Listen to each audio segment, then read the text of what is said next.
It's been more than 2 years since Airbus first announced the plan to use its very first A380 as a new technology demonstrator. Under the flag of the Zero E program, which focuses on developing the world's first hydrogen-powered commercial aircraft, Airbus plans to test hydrogen technologies on the ground and in the air. When it comes to the in-air testing, the Super Jumbo will be taking care of business. Using the A380 as a flying testbed is not new to Airbus. Indeed, the very same aircraft that'll test technologies for Zero E, MSN 001, the first ever A380 to roll off the production line, was previously used to test the engines for the A350 almost a decade ago. Indeed, MSN 001 flew with the Trent XWB-97, the most powerful engine ever developed for an Airbus aircraft, long before it would ever be fitted to the A350-1000. So while some airlines have already written off the A380 as a thing of the past, Airbus has done quite a few impressive things with its very first A380. But why? Why is Airbus using the giant quadjet to test these technologies and not an in-production model such as an A330 or now the A350? We'll explore this for today's video and take a closer look at the latest uses for Airbus's A380 testbed. During the recent Kappa Airline Leaders Summit, Simple Flying caught up with Andreas Hermann, SVP Sustainability Roadmap and Integration at Airbus, to ask why the A380 continues to be such an important testbed. Hermann explained the A380's advantages, saying, "It's all about the space inside. It's a fantastic test aircraft with lots of space for big hydrogen fuel tanks, the piping system, and all the measurement systems we need." For the Zero E project, Airbus wants to test the non-CO2 emissions from its hydrogen engines, among other things. The tall fuselage of the double-decker aircraft has benefits in this category as well.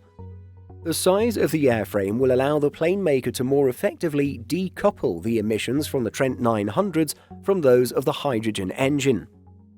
That's because the test engine will be mounted on a pylon high up at the top of the fuselage. The legendary stability of the A380 platform also ensures that the extra engine will not cause flight control issues.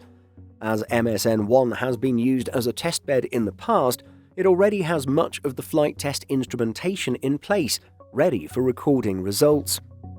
But there's yet another reason Airbus has and continues to use the A380 as a testbed, as Hermann noted.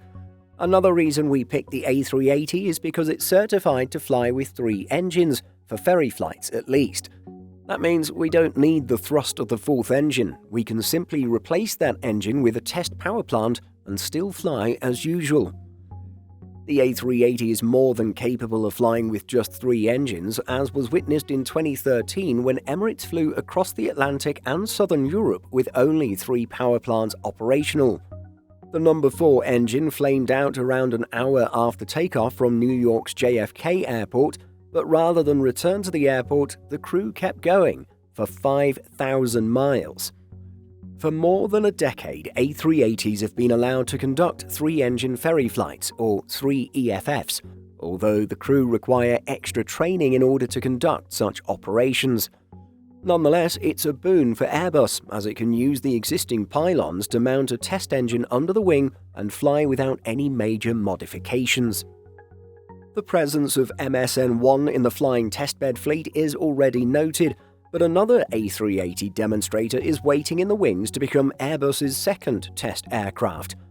While MSN-1 has never left Airbus's possession, its second demonstrator will be a used, refurbished aircraft from Malaysia Airlines. Malaysia Airlines stopped using its A380s during the pandemic and put all 6 up for sale in 2021. Unsurprisingly, the airline failed to sell the Super Jumbos, and one by one they were placed in storage at Tarbes Airport, less than 80 miles from the Airbus headquarters in Toulouse.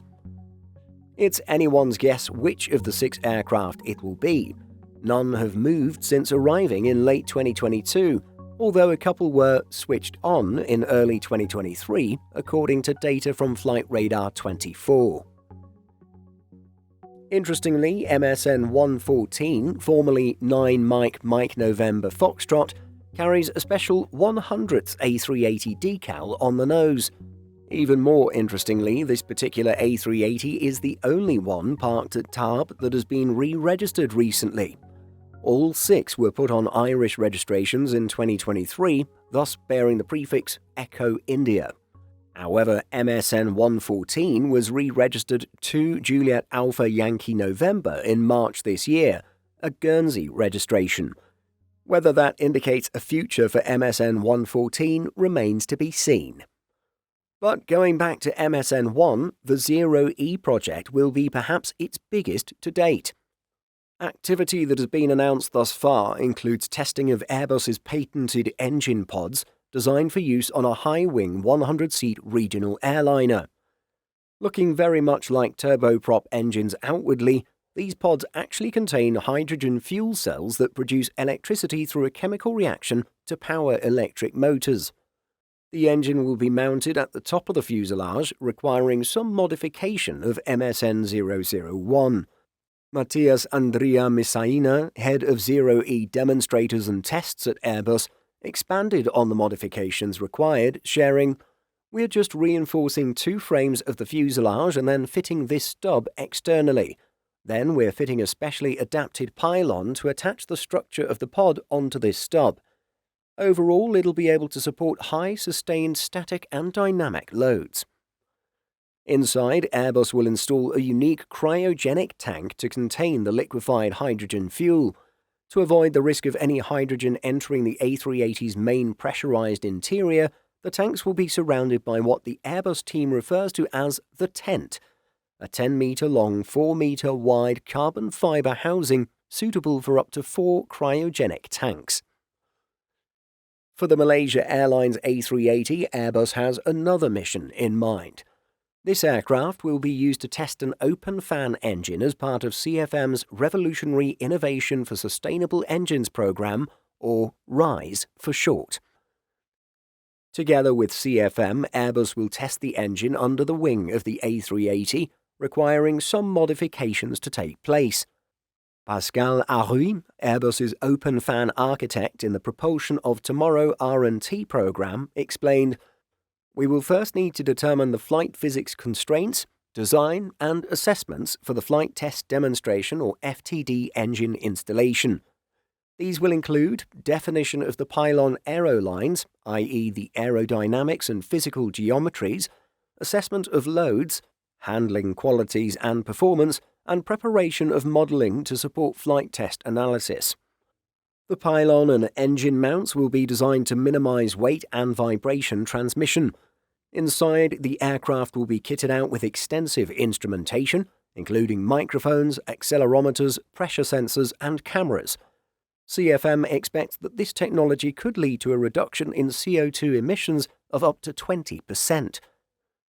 Both aircraft are set to begin flight testing the technologies in the second half of this decade, with 2026/27 as the target timeframe for the first flights. It's a beautiful homecoming for the A380, an airplane considered somewhat past its prime, but nevertheless will be instrumental in moving the industry forward on some groundbreaking technologies.